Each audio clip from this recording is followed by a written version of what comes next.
Hello guys, Radhe Radhe. आज के इस वीडियो पे हम लोग डिस्क्रिप्शन ऑफ अ फ्लावर पढ़ने वाले हैं। ये बेसिकली हमारा पार्ट 1 ऑफ द फ्लावर का डिस्क्रिप्शन है। तो लेट्स स्टार्ट। फ्लावर सबको पता है कि क्या होता है, ठीक है, लेकिन यहाँ पे हम लोग और गहराई में बात करेंगे।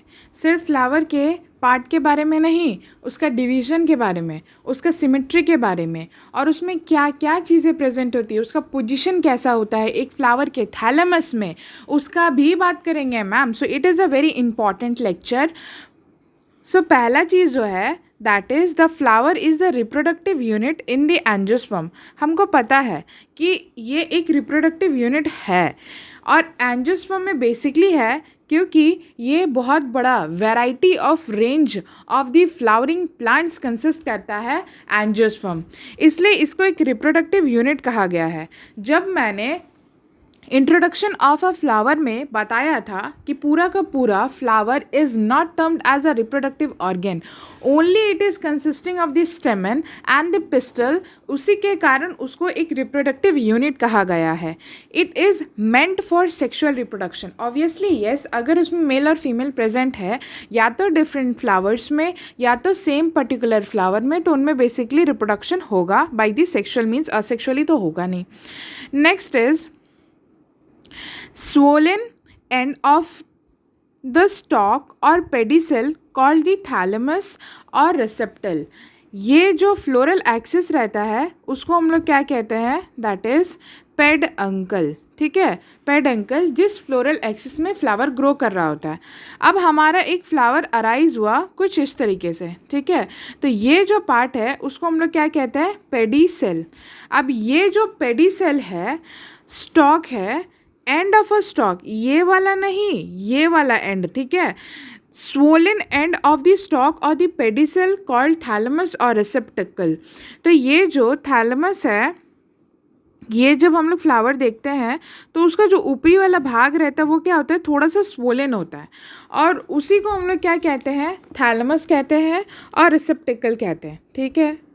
जो इम्पॉर्टेंट पॉइंट जानने लायक है कि वो स्वोलन एंड को तो हम लोग थैलेमस कह देंगे मैम, लेकिन थैलेमस में क्या नोट्स और इंटरनोट्स कंसिस्टेड होते हैं, तो यहाँ पे क्या होता है, नोट्स और इंटरनोट्स कंसिस्टेड होता है, और किसी किसी में थैलेमस जो रहता है वो क्या होता है, एडिबल भी रहते हैं।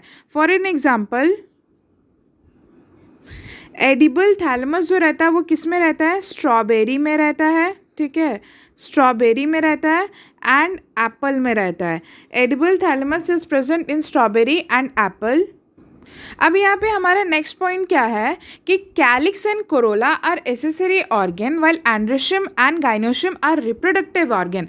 तो इसमें ये कहा गया है कि जो कैलिक्स और कोरोला, अब ये जो नई वर्ड है, कैलिक्स क्या होता है और कोरोला क्या होता है, तो जो लीफी लाइक सेपल्स जो रहते हैं, जो फ्लावर के पार्ट में प्रेजेंट रहते हैं थैलेमस के पास, उसको हम लोग क्या कहते हैं, सेपल्स, ठीक है, और ये जो सेपल्स होते हैं उसी को हम लोग क्या टर्म्ड करते हैं, दैट इज कैलिक्स, ठीक है।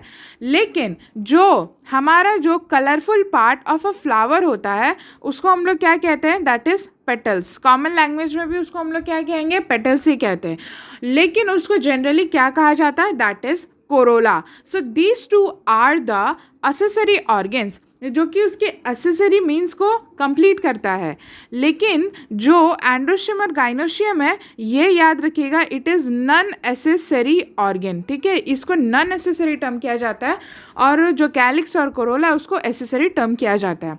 और बेसिकली क्या होते हैं, अब जो ये कैलिक्स और कोरोला होता है इसको हम लोग एसेसरी ऑर्गन तो कहते हैं, लेकिन ये नॉन एसेंशियल रोल होता है, ठीक है, नॉन एसेंशियल रोल होता है, ठीक है, इसको नॉन एसेंशियल कहा जाता है कैलिक्स और कोरोला को। और जो एंड्रोशियम और गाइनोशियम है वो एक एसेंशियल रोल है, essential part of a flower है, ठीक है, don't get confused. Calyx and corolla are said to an accessory organ but a non essential role, while the androecium and gynoecium are the reproductive organ which are non accessory, ठीक है, non accessory, non accessory but essential, मतलब कि क्या होता है कि important होते हैं, ठीक है। Next point is in some flower like lily the calyx and the corolla are not distinct and termed as perianth. इसका ज़्यादा डिस्क्रिप्शन में मैं आपको बताऊंगी अपकमिंग लेक्चर्स में, बट ये जस्ट एक एनसीईआरटी का लाइन है तो मैं इसको बता दे रही हूँ कि कुछ flower, for an example lily, उसमें क्या होता है जो सेपल होते हैं ना, और ये जो सेपल जो रहता है वो क्या होता है कि उसका लीफी अपीयरेंस होता है। तो ये जो सेपल्स, ये जो है ये सेपल्स हो गया, और ये तुम्हारा क्या हो गया, पेटल्स हो गया। और ये जब क्या हो जाते हैं, मर्ज हो जाते हैं, मतलब इसमें क्या होता है कि कोई भी डिफरेंस नहीं हो जाता, ये एक ही स्ट्रक्चर बना देते हैं। उसी को हम लोग क्या टर्म करते हैं, that is perianth. When they are sepals and the petals are not distinct to each other, और वो एक ही में मिल जाते हैं, एक ही स्ट्रक्चर का फॉर्मेशन कर देते हैं, तो उसी को हम लोग पेरियंथ कहते हैं। ये मैं बहुत अच्छे से पढ़ाऊंगी, आप टेंशन ना लो। नेक्स्ट पॉइंट है, when a flower has both androecium and gynoecium it is termed as bisexual. अब ये तो सबको पता होगा बाइसेक्सुअल और यूनिसेक्सुअल किसे कहते हैं। When a flower has both, जब उसमें बोथ फीमेल, ठीक है, फीमेल एंड मेल प्रेजेंट है, एक ही फ्लावर में अगर मेल भी है और फीमेल भी है, तो एक ही फ्लावर को हम लोग क्या कहते हैं, बाइसेक्सुअल। और अगर एक फ्लावर में सिर्फ मेल है और दूसरे वाले फ्लावर में जो रहता है कि फीमेल है, तो उसको हम लोग बाइसेक्सुअल नहीं कहते, उसको यूनिसेक्सुअल कहा जाता है। Next is in symmetry the flower में भी एक्टिनोमॉर्फिक, जिसको रेडियल सिमेट्री कहते हैं, और जाइगोमॉर्फिक, जिसको बायलेटरल कहते हैं। तो एक्टिनोमॉर्फिक और जाइगोमॉर्फिक वही हमारे एनिमल किंगडम की तरह ही होता है।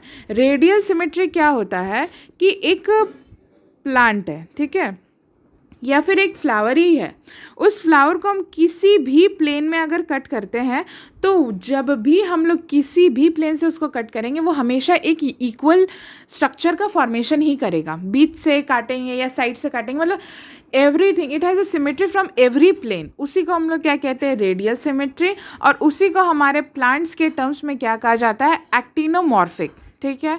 अब ये जो एक्टिनोमॉर्फिक है उसका एग्जाम्पल मस्टर्ड होता है, धतूरा होता है एंड चिल्ली होता है, दैट इज़ मस्टर्ड, धतूरा एंड चिल्ली। अब जो जाइगोमॉर्फिक होता है उसका मतलब क्या होता है, बायलेटरल सिमेट्री। बायलेटरल सिमेट्री मतलब यही होता है कि अगर हम लोग एक ही प्लेन से उसको काट सकते हैं, सेवरल प्लेन से उसको नहीं काटा जाता है, उसको हम लोग क्या करेंगे कि एक ही प्लेन से कट करेंगे, और एक ही प्लेन से कट करेंगे तो उसका जो लेफ़्ट वाला भाग है और जो राइट वाला भाग है वो क्या होता है कि इक्वल दिखेंगे। वही डिफरेंस होते हैं रेडियल और बायलेटरल सिमेट्री में, कि रेडियल में एनी प्लेन एंड बायलेटरल में क्या होता है कि ओनली वन प्लेन। तो बायलेटरल को हम लोग प्लांट्स के तौर पे क्या कहते हैं, जाइगोमॉर्फिक सिमेट्री। और इसका जो एग्जांपल होता है वो क्या होता है, पी होता है, गुलमोहर होता है, बीन होता है एंड केशिया होता है, ठीक है। Next important point is a flower is asymmetric. Asymmetric का मतलब क्या होता है कि जब उसमें कोई भी सिमेट्री नहीं प्रेजेंट है, मतलब कि कोई भी ऐसा एरिया नहीं प्रेजेंट है जहाँ पे आप उसको क्या कर सकते हो कि इक्वल हाफ में डिवाइड कर सकते हो, मतलब उसमें सिमेट्री प्रेजेंट नहीं है। और ये जो रहता है कि ये बहुत बच्चे ध्यान नहीं देते, ये एक एनसीईआरटी का लाइन है और ये नीट में आया हुआ क्वेश्चन। और आप जितने भी टेस्ट सीरीज अटेंड करते होगे उसमें ये क्वेश्चन जो रहता है कि मिलेगा ही मिलेगा, ठीक है। जो गुड लेवल के टेस्ट सीरीज आप देखोगे तो उसमें ये मिलेगा, and it is a very important question. और इसका एग्जाम्पल जो है वो क्या है, कैना, ठीक है, जो असिमेट्रिक फ्लावर रहता है जिसमें कोई भी सिमेट्री नहीं प्रेजेंट रहता है मैम। अ फ्लावर में भी trimerous, tetramerous, pentamerous when the floral appendages are in multiple of 3, 4, 5 respectively. इसका ये मतलब होता है, फ्लोरल अपेंडेजेस मतलब क्या होते हैं, that is sepals and petals, ये दोनों की बात की जा रही है। इंडिविजुअली कैलिक्स या इंडिविजुअली कोरोला की बात नहीं की जा रही है, यहाँ पे दोनों की बात की जा रही है। जब दोनों का नंबर 3 होगा तो उसको हम लोग ट्राइमेरस कहेंगे, जब दोनों का नंबर 4 होगा तो उसको हम लोग टेट्रामेरस कहेंगे, और जब दोनों का नंबर 5 रहेगा, ठीक है, दोनों का सिंगल की बात नहीं किया जा रही है, तो उसको हम लोग पेंटामेरस बोलेंगे। तो उसी को हम लोग क्या टर्म कहते हैं, floral appendages. Next is flower with bracteate reduced leaf at the base of the pedicel are called bracteate and those without the bracts are called ebracteate। अब इसका ये मतलब होता है कि ब्रैक्ट्स क्या होते हैं और ये ब्रैक्टिएट क्या होता है या ebracteate क्या होता है, मैं बताती हूँ। अब हम लोग क्या करते हैं कि यहाँ पे ये जो है ये क्या है, थैलेमस हो गया। अब हमारा तो ऊपर क्या होंगे कि फ्लावर होंगे, ठीक है, उसको छोड़ दीजिए। ये जो है ये फ्लोरल एक्सिस है, ठीक है। ये जो फ्लोरल एक्सिस है उसमें जो निचला भाग होता है, ये जो एंड होता है ना, वहाँ पे क्या होता है कि बहुत छोटे छोटे लीफी स्ट्रक्चर्स प्रेजेंट होते हैं। और ये जो बहुत छोटे छोटे लीफी स्ट्रक्चर्स होते हैं ना, वो कभी कभी क्या रहेंगे कि पेयर्स में भी रहते हैं, या फिर क्या होता है कि वो सिंगल होते हैं, एक ही रहते हैं, ठीक है। उससे कोई मतलब नहीं है एक रहे या पेयर में रहे, हमको जानना है कि ब्रैक्टिएट क्या होता है। तो ये जो स्ट्रक्चर जो आपकी ये एंड में प्रेजेंट है उसी को हम लोग क्या कहते हैं, दैट इज ब्रैक्टिएट। इसी को हम लोग ब्रैक्ट कहते हैं, ठीक है। That is a reduced leaf found at the base of the pedicel. ये पेडिसल हो गया, और उसके बेस में अगर ये स्ट्रक्चर मेरे को मिल जाता है तो उसी को हम लोग क्या कहते हैं, ब्रैक्ट्स बोलते हैं। ये स्ट्रक्चर को हम लोग ब्रैक्ट्स बोलते हैं। और जो फ्लावर में ये कंसिस्टेड होता है, जिस फ्लावर में ये रिड्यूस स्ट्रक्चर प्रेजेंट है, उसको हम लोग क्या कहते हैं, ब्रैक्टिएट कहते हैं। और जिस फ्लावर में ब्रैक्टिएट प्रेजेंट नहीं होता है उसको हम लोग क्या कहते हैं, ई ब्रैक्टिएट कहते हैं। मेजरली जो ब्रैक्ट हम लोग देखते हैं वो क्या होता है कि 1 इन नंबर होते हैं, ठीक है। तो अगर कोई भी क्वेश्चन में बोला जाता है कि मेजरली, या फिर इन आवर सिलेबस हम लोग सिर्फ इतना जानते हैं कि हमारा सिलेबस में यही मेंशन्ड है कि जो ब्रैक्ट प्रेजेंट रहता है वो क्या होता है कि ओनली 1 इन नंबर। तो अगर क्वेश्चन दिया जाता है कि there is only presence of only 1 bract that is termed as bracteate, तो वो क्वेश्चन गलत नहीं होगा, ठीक है। और ये क्या होता है कि ये वेरिएबल कलर्स के होते हैं, ये एक ही कलर के नहीं होते। ये क्या होता है कि कलर क्या होता है, इनका वेरिएशन होता है। किन्हीं में ये डार्क ग्रीन कलर के रहेंगे, किन्हीं में ये येलोइश कलर के रहेंगे, किन्हीं में बहुत तरीके का वेरिएबिलिटी ऑफ द कलर रहता है। और साथ ही साथ ये पोलिनेशन के लिए भी रेस्पॉन्सिबल होते हैं, ठीक है। अब वो कैसे, ये हमारे सिलेबस में नहीं है, बस आप इतना जान लो कि the bracteate flowers consisting of bract has work of pollination. ये प्रेजेंट कहाँ है, पेडिसल में। ये कितने नंबर के होंगे, मेजरली 1 नंबर के, 1 इन नंबर ही रहता है। और ये किसके लिए रेस्पॉन्सिबल होते हैं, पॉलिनेशन के लिए। और इनका कलर क्या होता है, that is variable colour. So this is the description of a flower, जो कि मैंने पूरा नहीं बताया, मैं दूसरे पार्ट में पूरा कंप्लीट कर दूंगी। Thank you.